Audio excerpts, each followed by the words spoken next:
नमस्कार दोस्तों। तो कैसे हैं आप लोग। उम्मीद करता हूँ आप सभी अच्छे होंगे।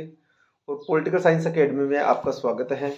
और ये बुक है जो स्वतंत्र भारत की राजनीति, इंडियन पॉलिटिक्स की जो बुक है, ये स्टार्ट कर चुके हैं हम। कल पहला वीडियो हमने डाला था फर्स्ट चैप्टर का। आज हम बात करेंगे जो फर्स्ट चैप्टर का जो फर्स्ट सेगमेंट है, जो चैलेंज ऑफ नेशनल बिल्डिंग है, उसके हमने फर्स्ट सेगमेंट की बात कर ली थी। और आज हम बात करेंगे सेकंड सेगमेंट की। इसमें हमने बात की थी राष्ट्र निर्माण के सामने कौन कौन चुनौती है। चैलेंज ऑफ नेशनल बिल्डिंग जो चैप्टर है, उसका जो पहला सेगमेंट है, जिसमें हमने बात की थी, तीन चुनौतियों की बात की थी। और उसके बाद में हमने बात की कि भाई किस प्रकार से हमारे जो देश के first prime minister Jawaharlal Nehru है, उन्होंने क्या रेड फोर्स पर जो भाषण दिया था, उस भाषण से हमने हमारे सामने जो स्टेब्लिश्ड जो विजन स्टेब्लिश किया था, जो सामने तीन चुनौतियों की बात की थी, इनकी बात की थी। और साथ में हमने जो बात की है वो जो विभाजन के वाले चैप्टर के बारे में बात की है, और विभाजन वाले टॉपिक के बारे में बात की है। तो विभाजन विभाजन की बात की है, तीन चुनौतियों की बात की, और जो चैप्टर का परिचय है उसकी बात हम कर चुके हैं। अब हम आगे बढ़ेंगे। आज इसमें दो टॉपिक और रह गए, इन दोनों टॉपिक की आज हम बात करेंगे। एक तो देसी जो रजवाड़े हैं, जो प्रिंसली स्टेट जिसको बोलते हैं, एक तो हम बात करेंगे प्रिंसली स्टेट को कैसे देश में शामिल किया गया, और उसके बाद में हम बात करेंगे स्टेट रीऑर्गेनाइजेशन कमीशन के बारे में, जो राज्य पुनर्गठन आयोग है उसके बारे में बात करेंगे। तो स्टार्ट करते हैं इसको। तो हमने ये देखा कि कल देखा कि किस प्रकार से नेहरू के लीडरशिप में ये देश आज़ाद हो गया। उसके बाद में तीन चुनौतियां, जिसमें देश को एकता के सूत्र में बांधने की चुनौती थी, और जैसे डेमोक्रेसी लोकतंत्र स्थापित करने की चुनौती थी, और समन्वय विकास स्थापित करने की चुनौती, ये तीन हमें देख लिया। अब उसके बाद में हमने विभाजन की बात की, जिसमें सीमांत गांधी की बात करी, द्विराष्ट्र सिद्धांत की, इसकी बात हमने कर ली। आज हम बात करेंगे देसी राजे रजवाड़ों का विलय कैसे हुआ। देखो, हमारे देश में टोटल जो 500 ऐसे कहते हैं 562 रियासतें जो भारत में शामिल हो गई, और तीन रियासत थी जिसमें जम्मू कश्मीर शामिल था, जिसमें हैदराबाद शामिल था, जिसमें जूनागढ़ शामिल था। ये ऐसी देसी रियासत थी जिन्होंने भारत में शामिल करने से इनकार कर दिया। ठीक है। तो इसमें क्या है कि इस चैप्टर में एक आ गया कि जो टोटल 565 देसी रियासतें थी, उनको कैसे भारत में शामिल किया गया। तो उनको एक तो ये कि इस प्रकार शामिल किया गया कि पूरे देश में जो देसी रियासतों ने ये कहा कि भाई देसी रियासतों के लिए विलय पत्र पर साइन करवाए गए थे। इंस्ट्रूमेंटल ऑफ एक्सेशन बोलते हैं इसको, विलय पत्र पर साइन करवाए। तो ऐसे कहते हैं कि इन तीन जो देसी रियासत थी, जम्मू कश्मीर है, जूनागढ़ है, हैदराबाद है, इन्होंने क्या साइन नहीं किए थे। और पहली रियासत थी जो त्रावणकोर थी, त्रावणकोर ने क्या किया है, मना कर दिया था इस पर साइन करने से। ओके। तो हमें ये देखने को मिलता है कि भाई ये जो इन्होंने साइन नहीं किए, इसके पीछे क्या वजह थी। तो इसके पीछे ऐसे कहते हैं कि ये स्वतंत्र राष्ट्र के रूप में रहना चाहते थे। ये बात हो गई। इसके अलावा हम बात करें कि ये जो तीनों देसी रियासतें हैं, इन्होंने क्या किया है कि हमारे देश के सामने जो चैलेंज आए, जैसे मान लो कि इसमें दे रखा है कि जम्मू कश्मीर की जो बात है ना, वो तो अपन 8 नंबर का जो चैप्टर है इसमें, उसमें बात करेंगे भाई जम्मू कश्मीर के बारे में विस्तार से बात करेंगे। तो जम्मू कश्मीर को तो इसमें स्किप कर देते हैं। फिर बच गया कौन सा, फिर इसमें बच गया एक तो जूनागढ़, और दूसरा बच गया इसमें आपका जूनागढ़, और दूसरा बच गया हैदराबाद। तो जूनागढ़ में तो क्या किया गया, प्लेबिसाइड करवाया गया। प्लेबिसाइड जनमत संग्रह कर गया, और जनमत संग्रह के माध्यम से जूनागढ़ को शामिल कर लिया गया भारत में। ठीक है। अब क्या बच गया, अब बचा हमारे सामने एक देसी रियासत जिसका नाम है हैदराबाद। हैदराबाद में ऐसे कहते हैं कि जो निजाम, वहां का जो हैदराबाद का हेड था, उसको निजाम बोला गया है। और उस निजाम ने क्या किया, उस निजाम ने हम इस देश के सामने क्या कर दिया, ये सरदार पटेल को इनकार कर दिया कि हम क्या करेंगे, स्वतंत्र राष्ट्र रहेंगे। अब ऐसे कहते हैं कि निजाम ने साइन नहीं किया, निजाम की जो सेना थी उसको रजाकार बोला गया है। तो कई बार क्वेश्चन आता है कि रजाकार कौन थे। तो रजाकार हैदराबाद की जो निजाम थे ना, उसकी सेना को रजाकार बोला गया। रजाकार के बारे में खूब बार क्वेश्चन पूछा गया, इसलिए रजाकार को आप ध्यान में रखना। ठीक है। इसके अलावा जो सेना, जिस सेना की बात रजाकार के रूप में की गई, ये इसका विरोध, और कि जो हैदराबाद की कांग्रेस है, और वहाँ की जो एक पार्टी है CPI, communist party of India, CPI और जो हैदराबादी कांग्रेस है, ये दोनों चाह रहे थे क्या, ये दोनों चाह रहे थे कि देश में क्या हो, देश में मतलब कि देश ऐसे कहते हैं हैदराबाद भारत में शामिल हो जाए। उसके बाद में ऐसे कहते हैं कि ऑपरेशन पोलो है, ये लॉन्च किया गया भारत सरकार के द्वारा। और ऑपरेशन पोलो के तहत रजाकार्स और भारतीय सेना के बीच में कुछ छोटा सा ऐसे कहते हैं युद्ध टाइप हुआ, और उसके तहत हैदराबाद को भारत में शामिल कर लिया गया। तो ये क्वेश्चन आता है इसमें, हैदराबाद को शामिल कैसे किया, तो ऑपरेशन पोलो के तहत किया गया। और हैदराबाद के जो निजाम थे उनकी आर्मी का क्या नाम था, रजाकार थे। तो इस प्रकार से हैदराबाद को भारतीय संघ में शामिल करने के लिए सैन्य कार्रवाई करनी पड़ी, मिलिट्री अलायंस करना पड़ा, मिलिट्री ऑपरेशन चलाना पड़ा। तो मिलिट्री ऑपरेशन के बारे में खूब बार क्वेश्चन पूछा जाता है, तो आपको इसका ध्यान रखना है। तो ये कौन सी देशी रियासत थी, ये देशी रियासत थी हैदराबाद, ठीक है। अब आगे एक देशी रियासत के बारे में दे रखा है जिसका नाम है मणिपुर। मणिपुर ऐसी देशी रियासत है जो 1948 में भारतीय संविधान को अडोप्ट कर लेती है, और भारतीय संविधान को अडोप्ट करके ये क्या करती है कि ये सब भारतीय संविधान के अनुसार ये अपने आप को डालती है। इलेक्शन होते हैं, वहां का जो राजा बोध चंद्र है वो क्या है, यहाँ का मुख्यमंत्री बनता है। और ये पहली देशी रियासत थी मणिपुर, जो संवैधानिक राजतंत्र जिसको कॉन्स्टिट्यूशनल मोनार्की बोलते हैं, कॉन्स्टिट्यूशनल मोनार्की के तहत इसी जो देशी रियासत है कौन सी, हैदराबाद, सॉरी जम्मू कश्मीर, सॉरी ये जो मणिपुर है, मणिपुर को क्या कर दिया गया, शामिल कर दिया गया।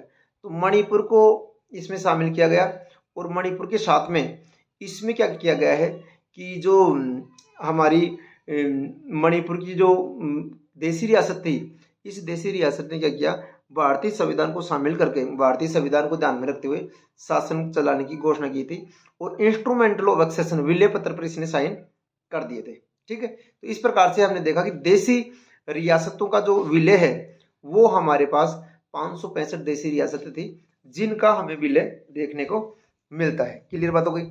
आगे हम चलते हैं, अगला इसमें लास्ट टॉपिक दे रखा आपके राज्य पुनर्गठन आयोग।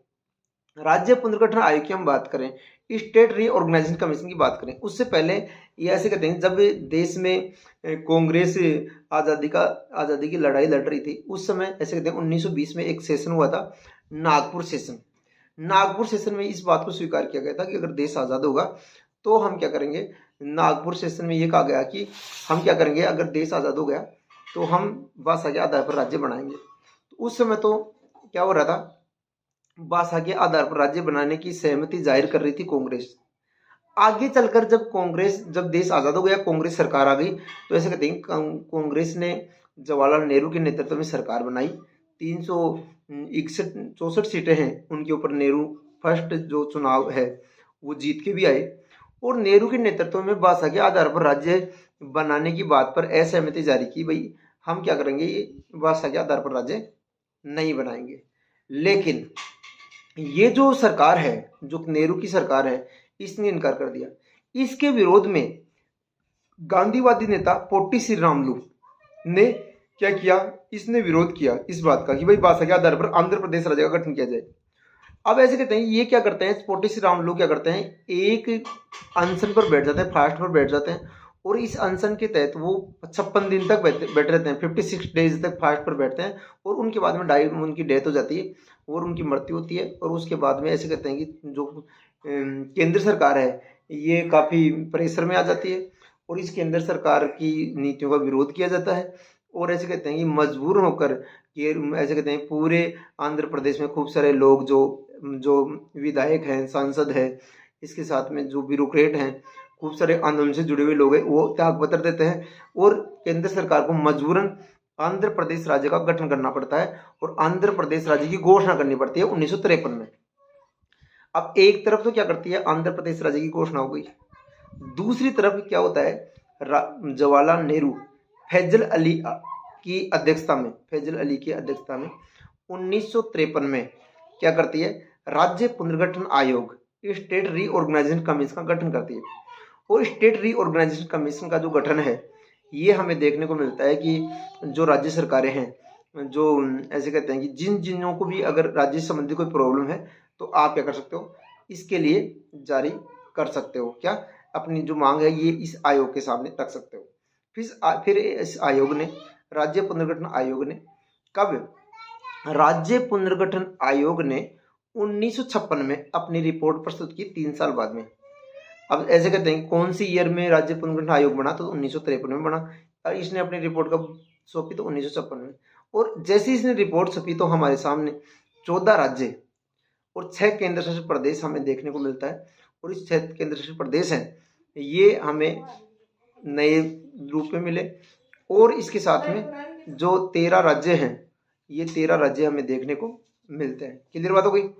अब आगे ये जो 14 राज्य जो बने हैं, इनका हमें जो प्रारूप है वो हमें देखने को मिलता है। क्लियर बात हो गई। तो 14 राज्य और 6 केंद्र शासित प्रदेशों की रिकमेंड करती है। आगे चलकर 1960 में 2 नए राज्य और बन जाते हैं, जिसको बोलते हैं महाराष्ट्र और गुजरात। फिर बाद में 1972 में मेघालय बनता है, 1963 में नागालैंड बनता है, 1966 में पंजाब और हरियाणा, चंडीगढ़ केंद्र शासित बनता है, और पंजाब और हरियाणा और हिमाचल प्रदेश के नाम से नए राज्य बनते हैं। आगे चलकर 2000 में जो छत्तीसगढ़ है, झारखंड है और उत्तराखंड बनते हैं। 2014 में 2 जून को हमें देखने को मिलता है तेलंगाना के नाम से नया राज्य बनता है।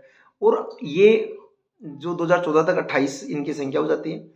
और 13 ये ऐसे कहते हैं कि 14 तो पहले थी और 13 बाद में बनते हैं, ठीक है, 27 और उसके बाद में एक ये जो तेलंगाना ये बन जाता है, 28 हो जाते हैं। और आगे चलकर ऐसे कहते हैं इनकी टोटल संख्या होती है वो 29 हो जाती है। अब ऐसे कहते हैं 29 जो संख्या थी ये 2019 से पहले थी।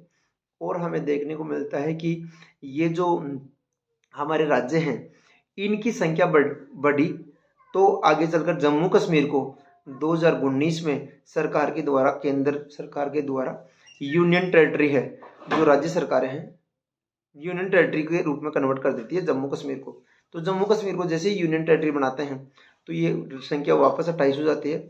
और हमारे पास 8 केंद्र शासित प्रदेश होते हैं। तो प्रेजेंट में हमारे पास 8 केंद्र शासित प्रदेश हैं, 28 राज्य हैं। इनकी शुरुआत राज्य पुनर्गठन आयोग के साथ ही देखने को मिलती है। तो इस प्रकार से हमने देखा इस चैप्टर में कि ये जो 29 राज्य है। और आगे चलकर एक चीज़ और बताता हूँ कि 26 जनवरी 2020 को जो हमारे दादर और नागर हवेली है, दमन और दीप है, इसकी यूनियन टेरिटरी को एक कर दिया गया था। तो इस प्रकार से प्रेजेंट में 28 राज्य और 8 केंद्र शासित प्रदेश हैं। और ये जो केंद्र हैं, ये जो केंद्र शासित प्रदेश हैं 8 हैं, इनका गठन 2020 में किया गया और पहले इसकी संख्या 9 थी। और ये जो हमारे पास 28 राज्य हैं ये 2019 में लास्ट संख्या आई। पहले प्रारंभ में ये संख्या कितनी थी, 14 संख्या देखने को मिलती है। 6 यूनियन टेरिटरी और 14 राज्य हमें देखने को मिलता है। तो इस प्रकार से ये पूरा चैप्टर हमने पहले पार्ट में इसकी बात की। पहले पार्ट में हमने बात की थी इसकी कि किस प्रकार से हमारे राष्ट्र निर्माण में चुनौतियाँ आई, और राष्ट्र निर्माण की चुनौतियों के साथ में हमने ये देखा कि जो जवाहरलाल नेहरू ने किस प्रकार से स्पीच दिया। उसके बाद में 3 चुनौतियों की बात की हमने, ठीक है, जो 3 चैलेंज की बात की, जिसमें national building, shape of national building है, स्टेब्लिश्ड डेमोक्रेटिक सिस्टम है, और साथ में हमने बात की कि डेवलपमेंट को इंश्योर किया। उसके बाद में हमने पार्टीशन, रिहेबिटेशन और डिस्प्लेसमेंट की बात की। उसके बाद में हमने बात की जो प्रिंसली स्टेट है, देसी रियासतों की बात की। और लास्ट में हमने देखा हमारा जो देसी रियासतों के बाद में हमने देखा स्टेट रीऑर्गेनाइजेशन कमीशन, जिसको राज्य पुनर्गठन आयोग बोला गया है।